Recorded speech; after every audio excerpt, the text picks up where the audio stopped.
Alors moi j'ai connu le jeu de rôle, c'était sur un ordinateur. Donc avec des jeux tels Donjons et Dragons et tout ça. Le principe du jeu de rôle, on incarne un personnage. C'est-à-dire qu'on fait un personnage qui va résoudre des énigmes, faire des quêtes et tout ça. La différence, c'est que ce qui est limitatif dans un jeu vidéo, c'est qu'on est limité par les données du programme. Alors dans un jeu de rôle papier, on a déjà beaucoup plus de liberté puisqu'on peut décrire toutes les actions possibles qu'on puisse imaginer. Par exemple, dans un jeu de rôle vidéo, si quelqu'un nous vole, on ne peut rien faire. Ça fait partie du scénario, on ne peut rien y changer. Dans un jeu de rôle papier, on peut dire moi, je lui cours après, je lui lance mon épée, je vais me plaindre à la police, on peut changer tout ça. Et dans un jeu de rôle grandeur nature, c'est qu'on fait vraiment toutes ces actions. Donc c'est vraiment, on n'a pas le temps de la réflexion, c'est on agit dans la foulée. Si on voit quelqu'un qui essaie de nous attraper un objet qu'on possède, on va lui courir après. Si on voit quelqu'un qui tombe par terre, on va lui courir dessus pour le soigner. Ou, voilà. Si on voit un ennemi, on repère un ennemi dans la foule, on va courir. On n'a pas besoin que quelqu'un nous décrive l'environnement, on le voit tel qu'il est réellement. C'est pour ça que c'est encore plus libre d'action. Un GN, c'est une préparation d'environ 1 an. Et une équipe d'au moins une dizaine de personnes, quoi. Donc la première chose qu'il faut trouver, c'est le site.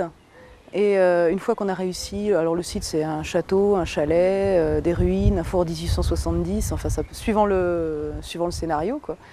Après tu as les scénaristes en général ont travaillé depuis un certain moment, on a le synopsis et on commençait à travailler les joueurs.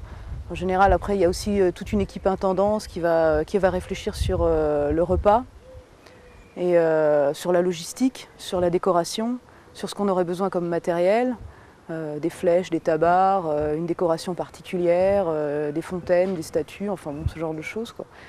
Pour l'association Ragnarok, on s'inspire de divers éléments de littérature, mais on a créé notre univers propre.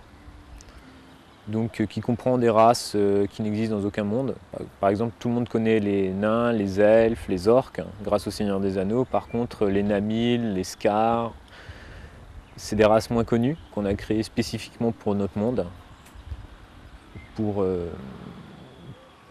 diversifier un peu les choses, pour pas que les gens s'habituent à faire toujours le même type de personnage, on aime bien. Certaines associations prennent des mondes où il n'y a que des humains, et d'autres se basent sur des univers très connus comme Tolkien ou des choses comme ça. C'est un milieu de passionnés et il faut avoir une espèce de connexion, si tu veux, ne serait-ce que par le jeu sur table, ou aimer les univers plus ou moins médiévaux, parce que bon après ça dépend, il y a aussi des GN dans d'autres univers, mais c'est quand même très médiéval fantastique. On ne voulait pas que les gens nous considèrent comme des fous qui s'amusent dans leur coin, voire comme une secte, comme ça a pu être le cas à une époque. Et on voulait faire changer cette image, et donc on a créé l'association dans le but de promouvoir le GN. Donc pour ça, on organise des GN, bien sûr. Et après, pour avoir plus de public, on fait des conventions, mais pas que de GN, il y a des jeux de rôle sur table, des jeux de cartes, des jeux de plateau. Convention, c'est du jeu, c'est vraiment pour s'amuser. On fait le festival de Kaisersberg avec l'office de tourisme pour promouvoir le GN et la vallée de Kaisersberg. Et on fait différentes animations en fonction des demandes de certaines autres associations, de comités de fête, des choses comme ça. Pour commencer, c'est relativement simple. Généralement, on vient parce qu'on connaît quelqu'un ou on connaît un petit peu du monde qui nous en ont parlé, parce que c'est peu connu quand même. Et ça vient tout seul, parce que les joueurs viennent tout seuls vous parler. On n'a vraiment pas besoin d'être quelqu'un qui connaît déjà tout. Il suffit d'avoir lu son personnage, les joueurs viennent vous parler tout seuls. Et puis après, ça force la discussion, ça entraîne d'autres choses, les actions se passent et on ne se rend même pas compte qu'on est déjà en train de jouer son personnage. Les costumes, on les fait nous-mêmes pour 90% des cas. On les fait à partir de tissus, de cuir, de sky, enfin divers matériaux qu'on peut récupérer. Après, on peut faire des masques à partir de mousse.